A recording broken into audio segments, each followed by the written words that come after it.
shall make it stay. Make it strong. From barriers to breakthrough, we stand with pride. Sedulous collective, we're by your side. Always. To start with our final speaker, Craig. She's the Chief Executive of Pathway Fund. She's not here to talk about Pathway Fund, so don't get, don't worry. Don't get too excited, exactly. She's here. This is the best way to explain why she's here is through her little nugget that she's given us, that she shared with us. From power to purpose, championing collective action and solidarity across Black-led funders and organisations. And we're really looking forward to hearing some of her ideas around that theme. So firstly, good evening everyone. I want to give thanks and praise to the Sedulous Collective and team for inviting me here today. Usually my other, I said I'm not going to talk about Pathway, but I'm in a unique role as CEO of Pathway because there are only three what are called social impact investors, and I'm the kind of new kid on the block. Trust me, my other CEOs I wouldn't even see them in a community-based organisation. But what's really important for me always has been, since I was very young and started out as a community activist, is I have to go to the cold face. I have to stay connected to my people, my community. I am unashamedly, right, always fighting the struggle like Paul Bogle, as they say, fighting for racial and social justice, but racial justice always being kind of my number one. So thank you to everybody for kind of giving me the time this evening. One of the things I'm really bad at is I actually write speeches all the time, and then I usually go off-piste. But because I've only got 10 minutes and I really want you to hear what I have to say, I am going to actually read my speech, but I'll do the free for all later on, okay? So let me just get straight into it. And I do want to just get straight to the point, because time is short, so there's patience, and for some of the dynamics that we've tolerated for far too long. And I'm here, and this is a message. I am talking not to the mainstream, not to my white colleagues in the room. My contribution tonight is directly to us as Black and minoritised people. So you may like what I have to say, you may dislike what I have to say, but I will always talk truth to power, and I'm always authentically myself. So, you ready? Okay. All right, so the theme of my contribution tonight is from power to purpose. And yes, it's a call to collective action, but not just to the usual suspects. This is a call to us, to our own, to Black and minoritised-led sector. Because let's be honest, what's holding us back now isn't just external injustice, racism, or systemic bias, it's also us. And let me explain. I was appointed the CEO of the Pathway Fund back in January 2025. And for the first month, I asked the board not to announce my appointment. I didn't even want people to know that I'd actually been appointed. I used the first month of my time in office to really do a 360 recce on what was going on in the social impact investment world, where our place was as Pathway, and really kind of get down and dirty into the journey that Pathway had been on, and also to kind of gather my thoughts about where next I was going to take the organisation.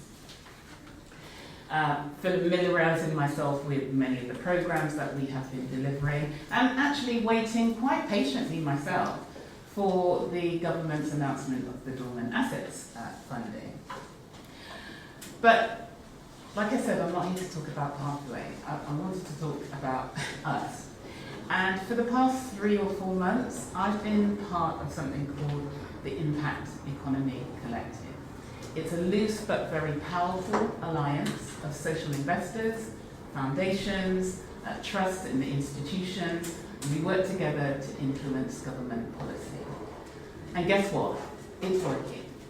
In the 4 months that we have been working together as this kind of loose affiliation, Monday came the first announcement of the £500 million Better Outcomes Fund. Okay? Another £500 million has also been announced recently from the British Business Bank. These aren't empty wins. This is structural money that's going to be moving. And if we get our act together, a lot of that money will move into our communities. But here's the truth. Who is really sitting at the table? That's what really matters. And I have to say, I am sick and tired of being sick and tired of being the only person of colour, and sometimes the only woman sitting in the room, because trust me, the social impact investment space is dominated by white men. So I'm having fun then, I have to say. So yes, who's sitting at the table really matters. And while the mainstream sector is playing chess, we are still arguing about who owns the board. I get it. We've had to look out for ourselves for generations. But at some point, self-preservation has to evolve into collective elevation. We love to talk about the importance of systems change, but systems don't change through tweets, vibes, and slogans. They change through discipline, coordination, and long-term collaboration. And that's where I believe we're falling short as a people. So let's rewind briefly. So for my sins, for 8 years, I was the Deputy Mayor of the City of Bristol, and I stood down in May last year. And during the time of the Black Lives Matter moment, when the statue came down in our city, and obviously during the COVID era, I was also the cabinet lead, as well as Deputy Mayor, I was also the cabinet lead for public health. So I led the response to COVID during the kind of 4 years. And in the wake of that, we saw the sector balloon. Funders were gripped by a sudden and long overdue sense of guilt, exposed, rightfully so, by the incredible work, if many of you remember Charity So White. Money was moving fast, and for a moment it felt like something might actually shift, something was going to actually change.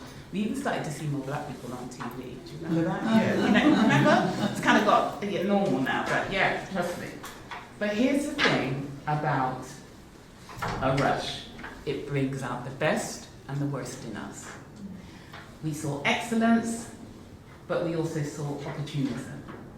We saw some charlatans, we saw some get-rich-quick schemes, and I'm talking about what was going on in my city in Bristol. Right, not London, so I'm not pointing any fingers here. But people were building their own personal brands, not community power, and funders have started to notice. So some of them are now pulling back, retreating from racial justice work altogether, saying it's too risky, too fragmented, too messy. But others, like the Kelly Foundation, Joseph Roundtree, Tudor, and others, are still in the room. They're still leaning in, and for that, they deserve our respect. But I'm tired of only holding white people to account. It's time we look in the mirror too. Our sector is still fragmented, territorial, and far too invested in individual glory over shared purpose. We lack the strategic coordination that allows others to move mountains with less. Now, I say this with love and deep respect, because I know the hustle, I've lived it. But it's not enough to hustle individually. We need to build infrastructure, alliances, and coalitions. And I know it's possible. For the 8 years that I was the Deputy Mayor of my city, there wasn't a single initiative that Asha wasn't involved in, whether it was housing, education, environment, culture, COVID recovery. Everything we did was co-designed across the public, private, voluntary and community sector, and across all kind of racial lines as well. We built something called One City that we are immensely proud of, And we have over 1,000 organisations in our city who all point to the kind of key challenges of our city, and we collectively work to address those issues. So we ensured that people who look like me and you weren't just in the room, we were at the table, shaping the agenda, and in some cases, also having the power ceded to those communities. Because as the saying goes, if you want to go fast, go alone, but if you want to go far, go together. So a few weeks ago, well, maybe about 2-3 months ago, my chair, Lord Hastings, he set me a challenge. He said, Asha, is there anything that you can do to bring our disparate sector together? And I thought, I just come from Bristol, I'm minding my own business, I'm not a voluntary sector infrastructure organisation, but I have to say I was really surprised at the no intention even by many of our organisations who are operating, whether it's nationally or regionally, the disparate, siloed mentality and the way in which everybody was working. I'm not used to that way of working, okay? So I think I've given myself permission to do something about that. So I've been meeting with the CEOs of some of the national black-led organisations and some regional organisations. And what's clear to me now more than ever is that the time is actually now, particularly given the government that we have. Regardless of what you think about it, this government is about to shift and change up the dialogue. So what we need to do is we need to formalise our shared commitment to racial equity, not just in words, but in action. Not just in silos, but through strategic alignment. We need our own version of what I mentioned before, the Impact Economy Collective. A space for black and minoritised social impact leaders to gather nationally and regionally. A space where we speak with one voice. A space where we don't just demand seats at other people's tables, we build our own and invite others in. At Pathway Fund, we already bring moral and strategic authority into the rooms that we occupy, including the Impact Economy Collective and the work that we're doing with government, whether that's with the Treasury, whether that's number 10. But like I said, I'm sick and tired of being sick and tired of being the only person in that room. I need you in the room also, okay? But we need to organise ourselves. So for me, I speak with legitimacy that comes from being rooted in our communities. So even though we operate as a wholesaler, and it is a term that I really hate, but it is in government legislation and that's what describes our organisation, but fundamentally Pathway sits up here and we move the money and invest in your organisations, but through regional kind of intermediary, ideally black-led intermediary organisations. So we're consistently the pipeline to support and fund the sector. But we know that racial equity is not a tick box exercise, it's a leadership imperative. So what does this look like? So we need to develop shared priorities so we stop duplicating effort and competing for the scraps, because that's what we've been doing forever and a day, and I've been doing that since I was 18, okay? We need to align our strategies so we're greater than the sum of our parts. We need to create spaces for honest reflection, including naming the internal behaviours that no longer serve us, and showing up consistently for the greater good, even when it's hard, even when it requires us to sacrifice personal spotlight for collective gain. So let me be clear, we have resources. Some of us are now funders, we're intermediaries, we're strategists, we're builders, but it's still a drop in the ocean compared to the systemic underfunding of the systemic underfunding our communities actually face. And that means we can't afford to work in isolation, not anymore. I'm not prepared to do it anymore. And to those who say collaboration is too slow, it's too difficult, it's too idealistic, I say, look at what I've been able to build, and I'm operating off of success that I've had, and I'm hoping I can bring in my new role. So in Bristol, For the 8 years I was the leader, I made it clear to the mayor I'm keeping the equalities brief. No matter how long I'm in the cabinet, no one is taking this away from me. I am addressing particularly race equality. We covered all the other protected characteristics, but it's black people who were being left behind for decades and decades and decades. And now you have two black leaders who are leading the city, and I was unashamedly going to fight for our people, as well as the whole city, but make sure that we weren't fighting for the scraps at the table anymore. I was about to spin, and we turned the table. And so one of the first things I did was convene something called the Bristol Strategic Race Equality Leaders Group. That's the 17 public sector bodies. And every 3 months, I brought together the chief executives and leaders of those 17 public sector organisations, and I held them all to account. And they had to account for themselves. We put them under the spotlight. We forced them to face their fears, i.e. what the data was telling them that we all kind of already knew, but they could see it in black and white, and they had to share it with everybody else in the city as well. How good or how bad they were, whether it was around recruitment, whether it was looking at disciplinary grievance, the whole shebang. You know about the race disparity work that was done by the former government. Well, we were doing race disparity before even the government was doing the race disparity work.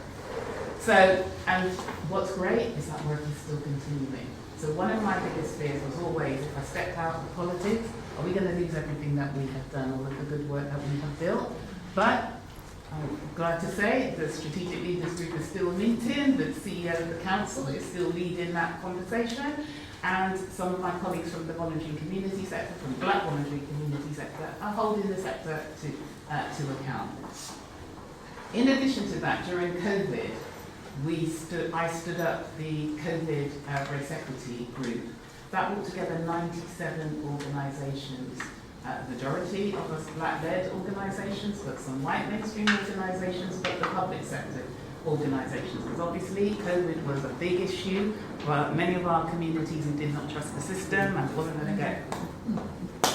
going to get took in their hand. Okay? So, but again, as we pivoted out of COVID, and that was so, every time I chaired those meetings, I just felt so good. It was chaired by myself, we were co-chairing with another black woman who was a paediatrician, a doctor, and I then handed the baton over to a young Somali woman who works in the city, and she's now co-chairing. So again, something else that's important to me, we must stop the gatekeeping, okay? We must recognise the talent that we have in our cities, in our organisations, in our boroughs, and give the young people the opportunity to step forward, because I'm not going to be here forever and a day, and so I will consistently make sure that the ladder is always being, I'm dropping it, so that they can run up as fast as they can. So for me, these are just a snippet of what we did. We did so much work in Bristol. But this is the spirit that I want to bring to the national work that we're doing at the Pathway Fund. And this is the spirit I'm inviting all of you to step into. So let me close with this. The time for individualism is over. The time for strategic partnership is now. From power to purpose means we stop chasing proximity to whiteness or power for its own sake. And we start building, enduring, values-led power rooted in justice and accountability. Let's stop waiting to be invited. Let's organise ourselves. Let's speak with one voice. And let's deliver the kind of systemic change our communities deserve.